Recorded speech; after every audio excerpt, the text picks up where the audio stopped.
was the hand for the vote. Indeed. Yeah. Of course, questions abound in terms of what will happen with these by-elections and how these will take shape. And we take a minute into what it actually means. The ongoing by-elections are shaping up to be more than just contests for vacant seats.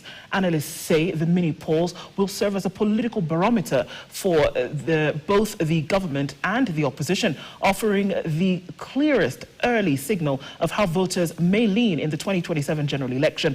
Our political affairs reporter Grace Nganga breaks down what is at stake and what the results could mean for the balance of power in Parliament.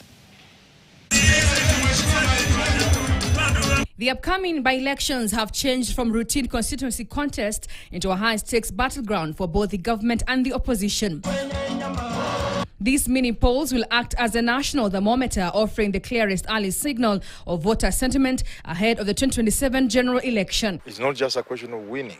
For them, it must be a decisive win. For the government, the races are about defending its turf. A loss, especially in areas previously aligned with the administration, will signal a shift in public sentiments, a warning shot that voters may be growing impatient with, among other things, the high cost of living and increased taxation. Government knows people are already tired. If they want to be honest with themselves, they must have intelligence reports. You know, government is very extensive. So they already know. I think the government should have woken up long time. You can just, when he's saying, I want to kill you, what do they have, etc., he's really feeling the pressure. That's a fact. The upcoming by-elections will see over 400,000 registered voters across key constituencies deciding who will influence the path to 2027. In Mount Kenya East, Mbeere North alone accounts for around 55,000 voters, making it a crucial moment for government and President Ruto's former deputy Rigathi Gachagua. For the government, it will be very damaging.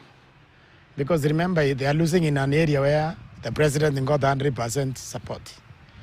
So if the government loses, it will be extremely damaging for them because they need optics. They need to show that the support, government is still support exists. This is about egos. Gachagua wants to hit back at his former boss.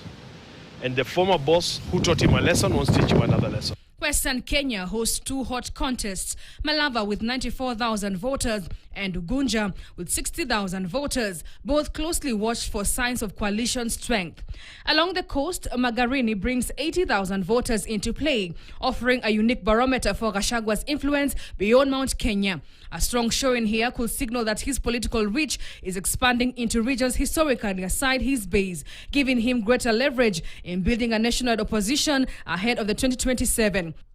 While in Banisa in the northeastern region adds another 32,000 voters, highlighting the reach of the political battle across regions. While the numbers may seem small compared to national totals, each seat can shift parliamentary balance, outline who controls the region, and set the tone for alliances ahead of 2027. For the opposition, a win could be proof that the influence to former DP Rigathi Gachagua in Mount Kenya remains intact, despite growing political isolation. It will strengthen his position in the region's succession politics and give him leverage as alliances begin to form ahead of the general election. Gachagua, the victory has to be really good, 58 and above. But if he merely wins and you consider all other factors, it would mean, in my estimation, let us say Karis wins by 51, 52%. That tells me that Ruto can get 30% of Mount Kenya vote in 2027. For the government, holding the seat or flipping other major ones will send the opposite message, that the mountain is warming up to new leadership and State House still commands trust in a region crucial in the national vote. For the opposition, they will be a bit confused because by now they understand that the people are not with the state.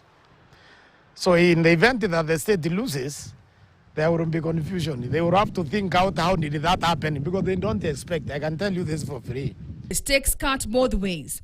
If the opposition loses, especially in perceived strongholds, it will raise serious questions about the ability to convert public frustrations into actual votes. As the country waits for the outcome, these by-elections are not just about filling vacant seats. They are a national political barometer which will tell if the country is drifting away from the Kenya Kwanza government and whether the opposition is offering a compelling alternative. Grace Nganga, KTN. And of course, looking into why these